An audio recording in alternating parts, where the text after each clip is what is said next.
Hey everyone, welcome to our rebranded podcast, Drip Talk, no longer contract related. I'm still your host, Braylon McEwen. We are in a new setup, as you can see here. We got some new stuff. We've got new cue cards, all about Drip Talk. So this podcast will be the same as contract related, so the same things you loved about it. We will still be talking to our industry experts. We will still be posting once a month, and you can still find it on Spotify, Apple Podcasts, Amazon Music now, and YouTube.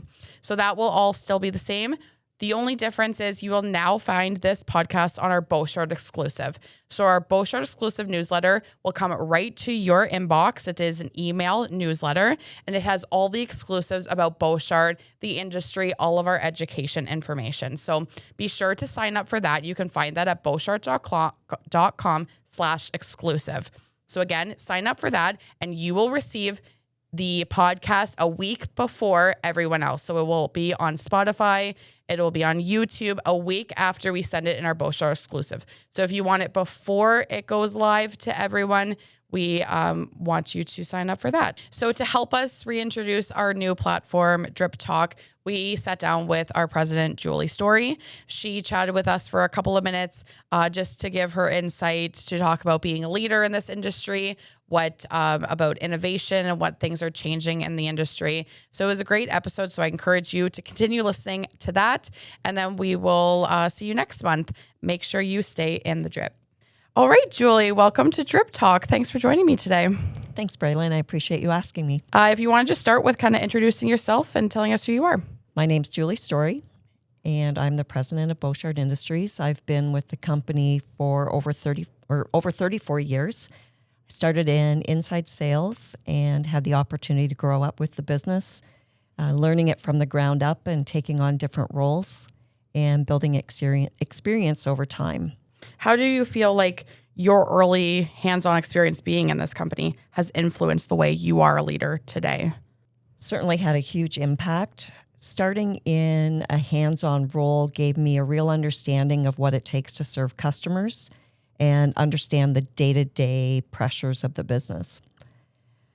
In the way I lead today, I try to keep customer delight front of mind, whether that's an external customer or an internal one. If we're not making things easier, better, or more valuable for someone, then we need to rethink that. It also reinforced for me, it's not always about the big grand scale things that make the biggest impact. It's also the small, everyday actions that improve someone's experience. To me, it doesn't mean you say yes to everything. It's about being intentional with priorities. But when something is committed to, the follow-up is critical.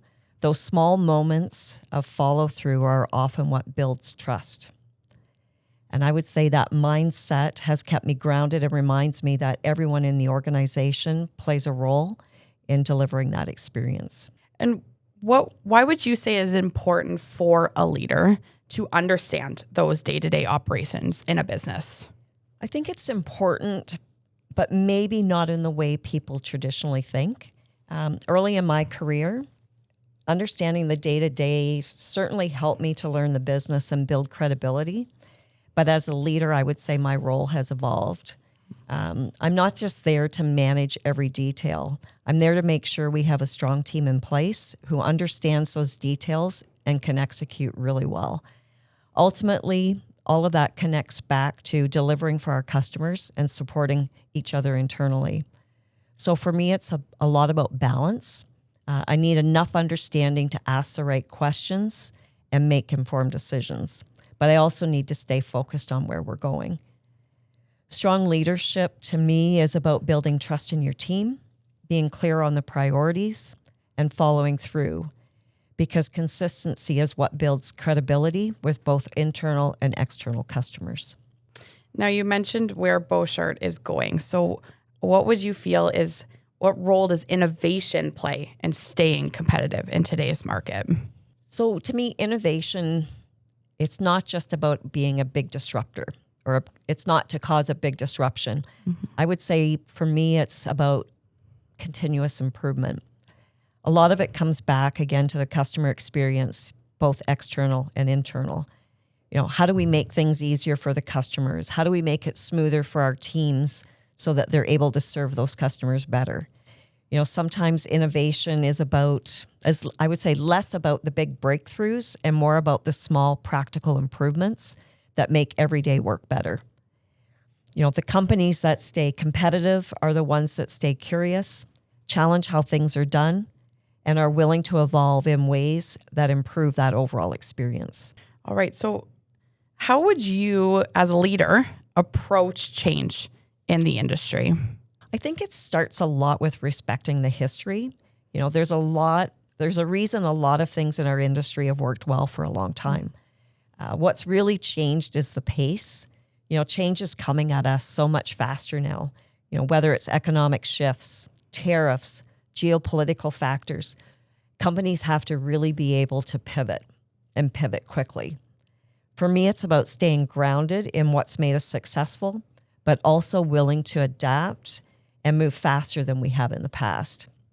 I would say most importantly, though, is bringing the people along, helping them understand the why so they can see how change ultimately improves how we serve customers and support each other. All right. So what major changes do you feel are shaping the future of this industry? I would say we're seeing a few big shifts, technology definitely playing a bigger role. You look at AI and how that's impacting businesses today. Customer expectations are continuing to rise. There's more pressure on efficiencies across the supply chain. At the same time, I would say there's also a generational shift in the workforce, which is changing how we think about leadership and development. All of it really comes back to the same thing. How do we continue to improve the experience for our customers and make it easier for our teams to deliver? All right. So you are a woman in the industry. You are a woman president. How do you approach mentoring or supporting other women in the industry or even internal at Boshart? I think mentoring is really about being open and accessible, and I don't see it as limited to gender. I've had both male and female mentors throughout my career, and both have been incredibly valuable in different ways. For me, it's about learning from people who have experience, perspective, and a willingness to share honestly. At the same time, though, I think it's really, really important, especially in a male-dominated industry, that we encourage and support other women to step forward and see what's possible. Mm-hmm. Ultimately, I feel the best mentoring relationships are built on trust, openness, and learning from whoever you can to grow. Now, you're not only president, but you've mentioned that you've almost been with Boshart for 35 years. And you did talk about a little bit about the history of Boshart and that's really important. So what values do you think Boshart has continued? I would say the company's been built on strong relationships, trust, and doing what we say that we're going to do. So I think that's been pretty consistent. As president, I've focused on reinforcing those values, but also working to build a culture of accountability and continuous improvement. It's about honoring what got us here, but also making sure we're ready for the future. I really believe, again, going back to the small things, it's how we show up every day, how we treat each other, and whether we follow through that ultimately define our culture. Mm-hmm. So what would you say is the key to nourishing long-term employee relationships? Say it really comes down to respect, communication, and consistency. People certainly want to feel heard and valued. They also want to know that what they do matters. Whether it's impacting an external customer or supporting someone internally who does. It's not about saying yes to everything. It's about being intentional with what we commit to, mm-hmm. and then following that through. That consistency, I say, builds trust over time. And often it's the small things that matter most. Taking the time to listen, recognizing an effort, or simply doing what you said you would do. All right. Now, this is the last question I have for you, and it's a very important one. You travel a lot for your job. Can you tell us about one of the favorite places that you've ever been able to travel to because of an opportunity from work? So, yes, I've been Some people would say fortunate. Some people would say not fortunate to travel quite a bit with work. I do really, really enjoy it. I love meeting people. I can't honestly say I have a favorite place. I've traveled Canada, the U.S., Asia, which has been incredible. Great to see the different cultures. I think it's probably for me less about the place, though, and more about the people.